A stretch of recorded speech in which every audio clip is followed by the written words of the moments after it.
and welcome to Modern Goddess Talk, where we help you love yourself a little bit more and expand your mindset to that of a goddess so you can shine your brilliance into this world.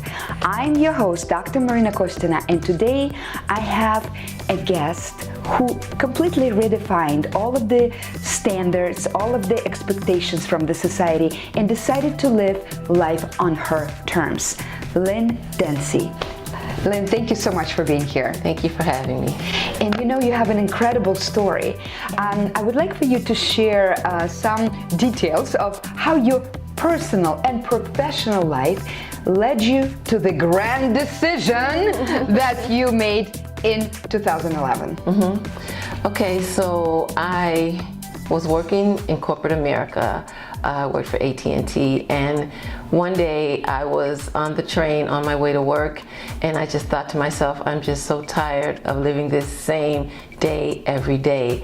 And then they had one of the offices closed, and they sent out like emails, and they let people know, let our managers know, if there any of your employees would like to volunteer their position for someone who's lost their position, and then they would give us a severance package.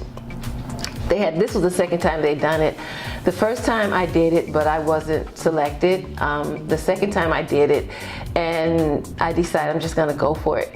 And they give you a little time, because once you make this decision, that's it. So it was, I filled out all the paperwork, and the last day, it was like maybe a Friday, they said you have to have your final decision by 4:30 today. That means before I leave work, I have to know if I'm going to give up my job.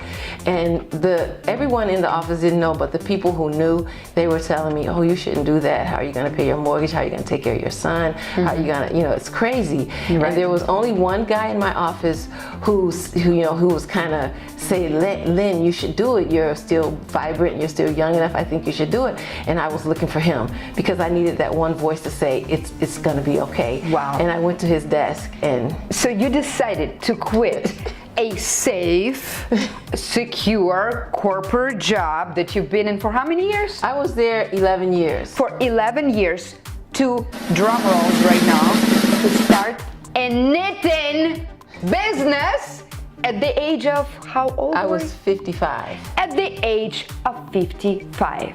I'm gonna let you sit with this idea for a second. Okay. So please tell me, what feelings did you have? I wanted to do it in my heart. And so finally, before I left that day, I sent it in, went to my manager, she faxed it over, emailed it over, whatever, and that was it. And then on the way home, I was thinking, oh my God, what have I done? What have I done? And I kind of thought about that for a long time. I was okay, but then there's that fear, because you don't know, what are you gonna do? You don't know, and that's the scariest place to be, right? Yes. But at the same time, it's the most beautiful place to be. It was, because I always felt like there was something more, and like I said, I was tired of I get up every day, I get on the train, I go to work, I do the same things every day, and I come home.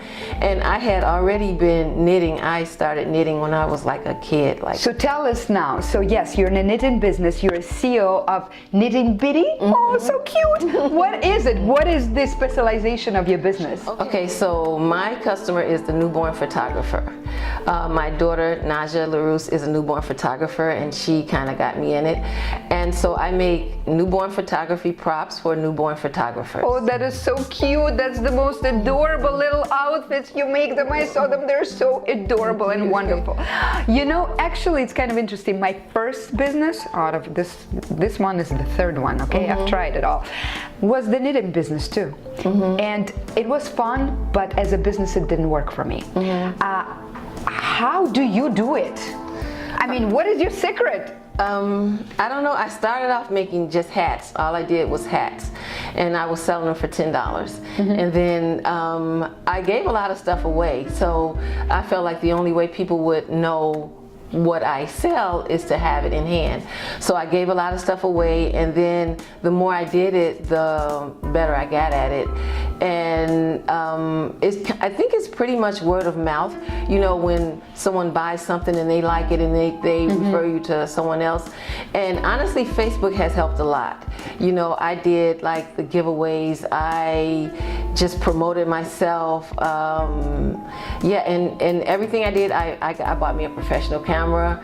I take professional pictures at best I can of my items that I sell, and that's pretty much kind of how I got started. That is so awesome. So yes, you have this incredible outfit. So if you have a newborn baby, you gotta check this out. Or if you are a photographer for newborn babies. But besides business, you also do a lot of other things, right? Could you just briefly tell us what you do? Okay, the other thing I'm involved in is my youngest son, Adrian. He's 25 years old. He has Down syndrome.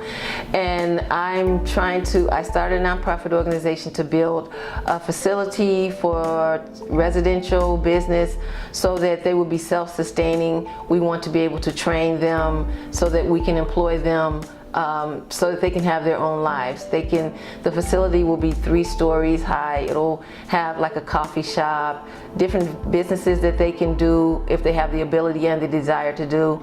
And then the last floor is going to be residential for 6 adults, 6 men and 6 female.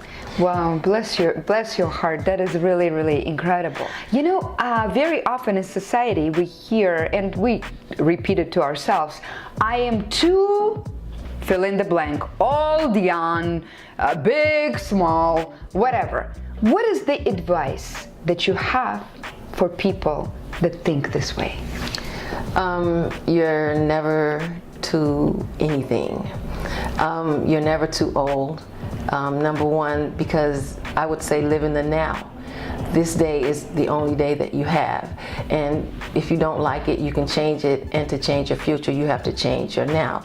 So because of what I do, I wake up every day, I'm so happy, I'm so grateful. I plan my day like I want. I do whatever I want. I wake up and I just look forward to the day. That is so wonderful. And you know, that leads me to another question. There is also a saying that goes like this: don't die with the music still in your heart, right? Do you believe that we are souls who came here to fulfill a certain purpose, mission? And if you do, how did you come to your mission?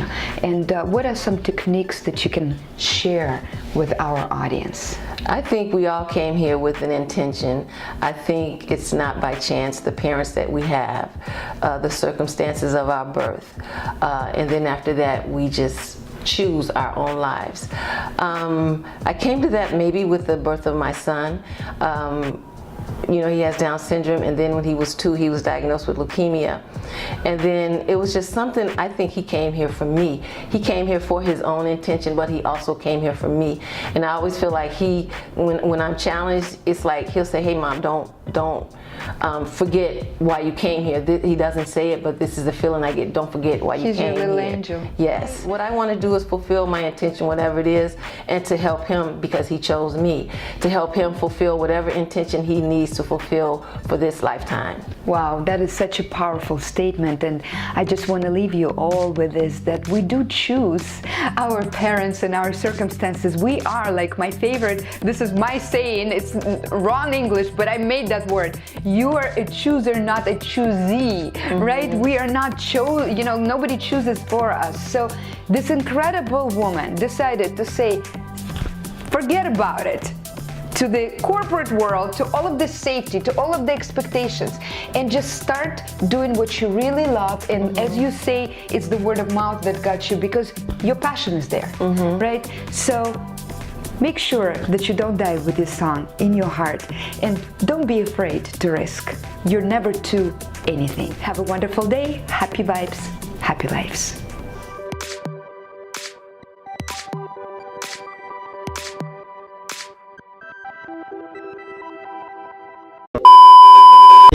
The mind, what we want to do. So we have to bring the mind out of the body and back into our mind. And so we release the energy. You know, we have the chakras. He says 8, but they're, everyone else says there's 7. They're the energy centers, and the first 3 energy centers are for survival.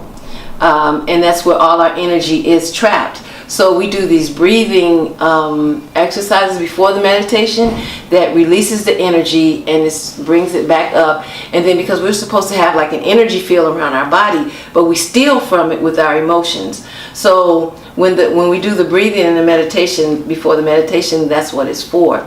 And then we focus on space around our body because for some reason it organizes our brains.